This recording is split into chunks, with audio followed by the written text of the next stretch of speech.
Bonjour à toutes et à tous et bienvenue dans le podcast Les secrets du crime. Pour ce podcast, je vous propose de revenir sur les plus grandes affaires criminelles françaises et étrangères et d'entrer dans les secrets du processus du crime, afin de vous expliquer comment des gens qui paraissent tout à fait ordinaires ont pu à un moment commettre les pires atrocités. Au sommet de sa gloire, Noir Désir est le groupe de rock le plus écouté en France. On le connaît pour ses textes engagés, ses tournées à travers toute l'Europe, mais aussi à travers la figure de Bertrand Cantat. Il est le fondateur du groupe, le chanteur principal, le guitariste, et il représente la figure de l'artiste socialement engagé. Mais Noir Désir, c'est surtout l'affaire Bertrand Cantat. Dans la nuit du 26 au 27 juillet 2003, alors que Bertrand Cantat se trouve à Vilnius, en Lituanie, avec sa compagne, la grande actrice Marie Trintignant, il roue cette dernière de coups après une dispute. Marie restera dans le coma jusqu'au 1er août 2003, jour où son décès est prononcé. Bertrand Cantat est né le 5 mars 1964 à Pau. Lorsqu'il est adolescent, sa famille part s'installer à Bordeaux. Il y grandit avec ses deux parents et son frère, Xavier, ainsi que sa sœur Anne, qui est décédée en 2018. Alors qu'il est en seconde au lycée Saint-Genès à Bordeaux, Bertrand Cantat rencontre Serge Tessoguet. Tous les deux sont passionnés de musique et ils se retrouvent pour écouter les groupes de rock de l'époque comme MC5 ou The Doors. Rapidement, les deux se disent qu'ils veulent eux aussi monter un groupe. Bertrand Cantat et Serge Tessoguet décident alors de publier une petite annonce pour recruter les autres membres. Denis Barthes et Frédéric Vidalin vont y répondre et être recrutés, le premier à la batterie et le second à la basse. À cette époque, Bertrand Cantat ne joue d'aucun instrument. Il sera donc le chanteur du groupe, qui prend rapidement le nom Noir Désir. Le groupe écrit plusieurs chansons et commence à se faire connaître à Bordeaux, où ils jouent souvent dans les bars de la ville.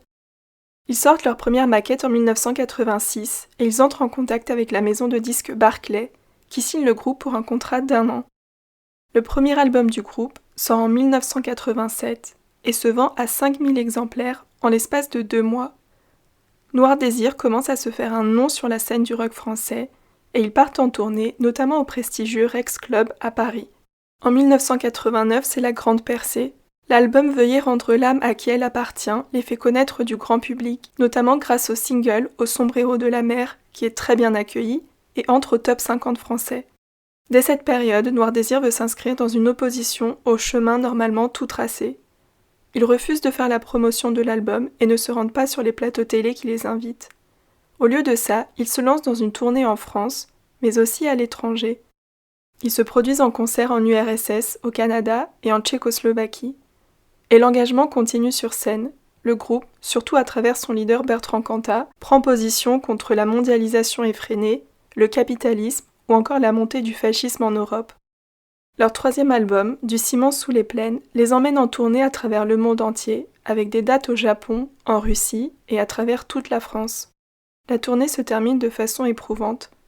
Le groupe enchaîne 12 dates à l'Élysée-Montmartre et on commence à s'inquiéter de l'état de santé de certains membres. Ils jouent très souvent jusqu'à l'épuisement, se donnent à fond, parfois jusqu'à l'excès. Lors d'un concert à Besançon, Bertrand Cantat fait une syncope. Le groupe décide alors de faire une pause et ils se séparent momentanément, chacun menant des projets individuels de son côté. Mais lorsqu'ils reviennent en 1992, cette fois, c'est pour incontestablement dominer la scène française. L'album Tostaki se vend à 350 000 exemplaires. Noir Désir est alors considéré comme le meneur du rock français. À nouveau, le groupe part en tournée, et encore une fois, ses membres sont éprouvés. Tous souffrent physiquement et psychologiquement du succès, des caméras, des tournées, mais aussi des médicaments et des drogues qu'ils prennent. Frédéric Vidalin, le bassiste, quitte le groupe après des dissensions avec Bertrand Cantat. Leur manager quitte aussi ses fonctions, ne trouvant plus de terrain d'entente. Cette période de succès est donc synonyme de délitement et de dissension, les membres du groupe gérant très mal la notoriété qui leur tombe dessus, quelques années seulement après avoir commencé. Mais ils ne s'arrêtent pas pour autant. Vidalin est remplacé par Jean-Paul Roy, de nouvelles chansons sont écrites, et 2 albums suivront, eux aussi acclamés par le public et la critique. Aux Victoires de la musique de 1998, ils reçoivent la récompense du meilleur groupe de l'année et de la meilleure chanson de l'année pour L'Homme pressé. Et ils continuent de s'engager socialement, notamment contre la montée de l'extrême droite en France. Il est maintenant temps de parler de la grande actrice qu'était Marie Trintignant. Elle est née le 21 janvier 1962 à Boulogne-Billancourt. Elle est la fille de deux figures du cinéma français. L'acteur Jean-Louis Trintignant, qui est connu pour son rôle dans L'Homme qui ment ou encore dans le film Amour, pour lequel il a reçu le César du meilleur acteur 2013. Sa mère est Nadine Trintignant, qui est réalisatrice de cinéma. Elle a par exemple réalisé Ça n'arrive qu'aux autres et Le voyage de noces. Elle-même est fille de comédien. Marie a un frère, Vincent Trintignant, également acteur. Marie grandit donc entourée de personnalités du cinéma, et elle parcourt les tournages dès son plus jeune âge, sa mère la faisant jouer dans des films dès l'âge de 4 ans.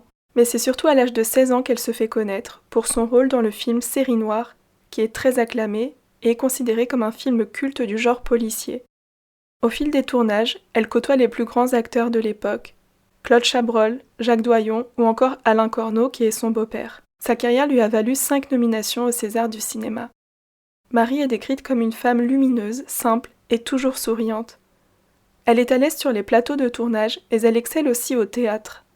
En 2002, alors que Marie se prépare pour son rôle de Janis Joplin dans le film John et Janice, elle souhaite voir sur scène un musicien avec la même énergie que la chanteuse. C'est ainsi qu'elle va assister à un concert de Noir Désir. À la fin du show, elle rencontre Bertrand Cantat pour échanger avec lui. Et toutes les personnes qui ont assisté à cette rencontre disent la même chose. À ce moment-là, entre Marie Trintignant et Bertrand Cantat, c'est le coup de foudre. Mais au début, il y a un obstacle à cette relation, puisqu'à ce moment-là, Marie est la compagne de Samuel Benchetrit, qui est réalisateur. Ils ont un enfant ensemble. D'ailleurs, Marie a en tout 4 enfants, issus de 4 unions différentes. Bertrand Cantat est lui aussi engagé dans une relation. Il est depuis plusieurs années marié à Christina Radi, une femme de lettres hongroise, avec qui il a un enfant, et au moment de la rencontre avec Marie, Christina est enceinte de leur 2e enfant. Tout de suite après l'accouchement, Cantat lui annonce qu'il la quitte pour se mettre en couple avec Marie. En 2003, Marie Trintignant, qui est âgée de 41 ans, se trouve à Vilnius, la capitale de la Lituanie, pour tourner dans un film dans lequel elle tient le rôle principal. Il s'agit du film Colette, une femme libre, qui est réalisé par sa mère Nadine Trintignant et qui retrace la vie de l'écrivaine Colette. Elle est accompagnée par Bertrand Cantat. Tous les deux logent à l'hôtel Domina Plaza et ils y partagent une chambre. Le 27 juillet au petit matin, une ambulance est appelée sur place. Marie serait inconsciente et elle est rapidement emmenée à l'hôpital. Au début, la presse relaie des informations très partielles. Les articles évoquent le fait que Marie Trintignant est dans le coma après, je cite, une dispute avec son compagnon Bertrand Cantat. Pour l'opinion publique, la première information réside dans le fait que Cantat et Marie forment un couple, ce qui était resté assez secret jusqu'à présent. La seconde information est cette formulation assez énigmatique, puisqu'on ne dit pas si Cantat est à l'origine de l'état de santé de Marie. Les proches du couple sont entendus, et ils décrivent un schéma que l'on pourrait aujourd'hui qualifier de contrôle coercitif, mais à l'époque cette notion n'était pas encore utilisée. Les assistants présents lors du tournage du film parlent d'un Bertrand Cantat constamment présent, comme s'il surveillait Marie et qu'il refusait qu'elle fasse le moindre pas sans sa présence. Sur des images présentes dans le documentaire Netflix Bertrand Cantat de Rockstar à tueur, qui est sorti en 2025, on voit Marie se faire maquiller, pendant que Cantat est assis juste derrière elle, et lui tient la main dans une position assez inconfortable, effectivement comme s'il voulait qu'elle reste constamment en sa présence. On voit aussi Marie être très souvent sur son téléphone, alors même qu'elle était sur le plateau de tournage. Marie loupe même des scènes afin de répondre aux appels de Cantat. Un témoignage très important qu'on entend dans le documentaire, c'est celui de la chanteuse et actrice Lio. Elle soutient qu'elle a depuis longtemps et à plusieurs reprises essayé d'alerter sur le comportement de Cantat. Elle le décrit comme très jaloux, contrôlant, dès le début de sa relation avec Marie Trintignant. Richard Kolinka, l'ex-compagnon de Marie avec qui elle a un enfant, témoigne de la même chose. Un jour, alors qu'il déjeune avec Marie, elle lui avoue que Bertrand est très très jaloux. Après l'admission de Marie à l'hôpital, Bertrand Cantat est rapidement entendu par les autorités lituaniennes. On l'interroge sur l'origine de la dispute. Il dit qu'il s'est emporté après un message que Marie a reçu de la part de son ex-compagnon, Samuel Benchetrit. Il lui a envoyé par texto « Il faut qu'on s'appelle, c'est au sujet du film. Je t'embrasse, ma petite Janice », en référence au film dans lequel Marie a joué le rôle de Janis Joplin, que Samuel Benchetrit a réalisé. Bertrand Cantat explique que ce SMS l'a rendu très jaloux. Au cours d'un cocktail organisé pour l'équipe du tournage, plusieurs personnes voient Bertrand Cantat et Marie se disputer ce jour-là. La soirée se poursuit dans un appartement où le couple fume du cannabis et boit de l'alcool. Bertrand Cantat agrippe Marie et continue la dispute. Un assistant réalisateur assiste à la scène et emmène le couple jusqu'à leur hôtel en essayant de calmer le jeu. Une fois Bertrand calmé, il est rassuré et il laisse le couple monter pour aller dormir. Mais une fois dans la chambre, ça recommence. Bertrand Cantat continue la dispute et lui parle encore une fois du SMS que Marie a reçu. Selon lui, à ce moment-là, Marie le frappe au visage et le pousse en arrière. Il dit qu'il est entré dans une colère noire et il a mis des claques à Marie. Il l'attrape par le col et la jette sur le canapé de la chambre, mais elle atterrit par terre. Selon lui, tout ça n'est donc qu'un accident. La presse n'en attend pas plus pour relayer cette version. Dans tous les articles et les journaux télévisés, on parle d'accident, de mauvaise chute, de Bertrand Cantat qui l'aurait poussé. D'ailleurs, certains n'évoquent même pas l'implication de Cantat, et ils disent simplement que Marie est tombée par terre. Et évidemment, la victime à ce moment-là ne peut pas prendre la parole, puisqu'elle est à l'hôpital dans le coma. Le 31 juillet 2003, soit près de 5 jours après les faits, Marie est rapatriée en France. À la suite d'un œdème, elle est en état de mort cérébrale. Et elle décède le lendemain, soit le 1er août 2003, à la clinique Hartmann de Neuilly-sur-Seine. Bien que les faits se soient déroulés en Lituanie, la brigade criminelle française est également saisie. Les policiers reçoivent les résultats de l'autopsie du corps de Marie, faite dès le lendemain du décès. La version donnée par Bertrand Cantat est totalement en contradiction avec les constatations du médecin légiste. Dès l'examen externe du corps de Marie, le médecin note un grand nombre de lésions. Il y en a au niveau du cuir chevelu, du visage. Marie a également une fracture ouverte du nez. L'examen interne montre une fracture du larynx et des lésions aux 2 nerfs optiques.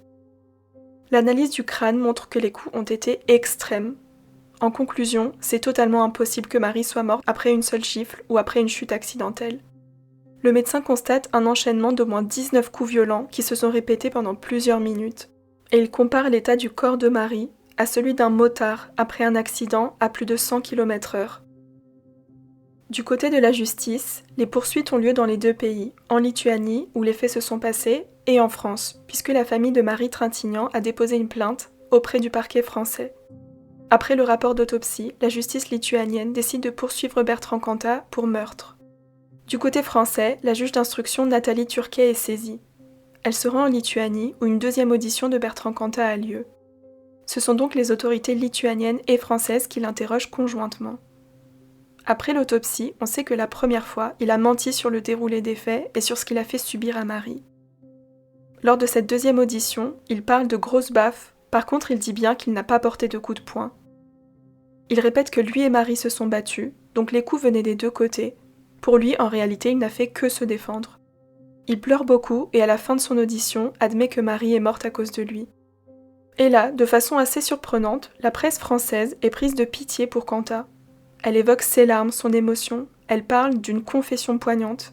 Les journaux reprennent aussi les paroles de Cantat et de son avocat, et évoquent la violence de Marie, en disant qu'elle aussi l'a frappée pendant la dispute.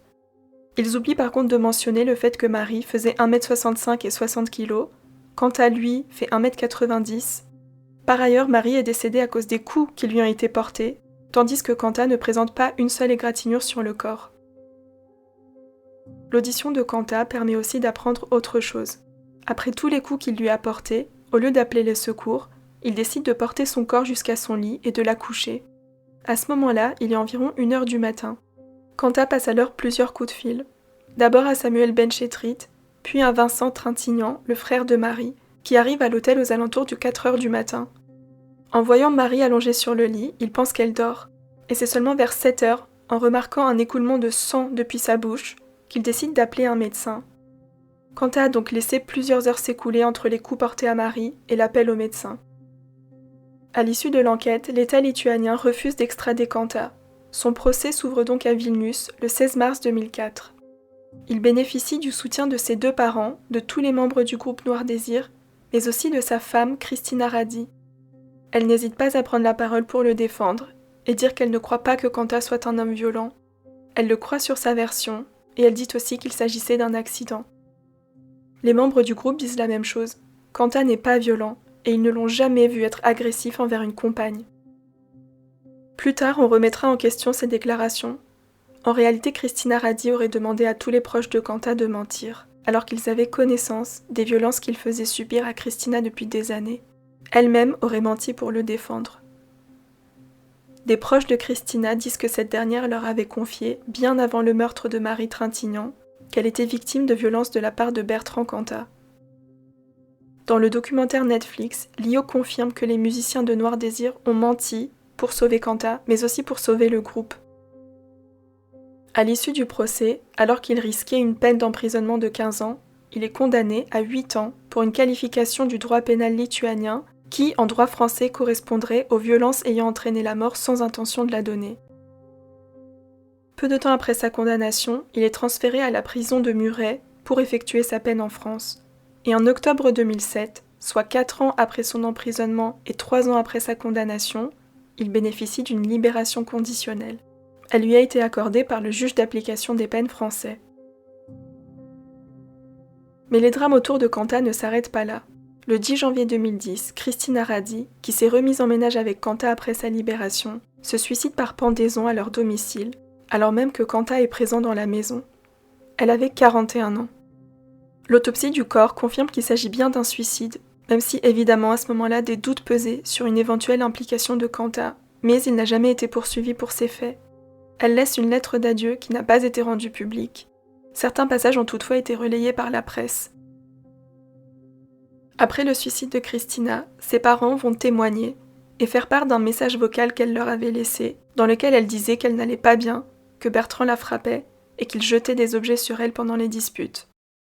Fin 2010, quelques mois après le décès de Christina, le groupe Noir Désir se sépare définitivement.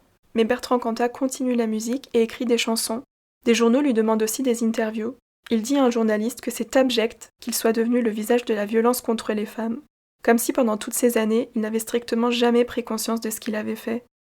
Depuis, c'est une figure assez controversée, mais il continue de bénéficier de certains soutiens, notamment de la part de ses fans et de ses proches dans le monde de la musique. Cette affaire n'aura donc pas suffi à mettre un terme à sa carrière. Merci beaucoup de m'avoir écouté. À bientôt dans les secrets du crime.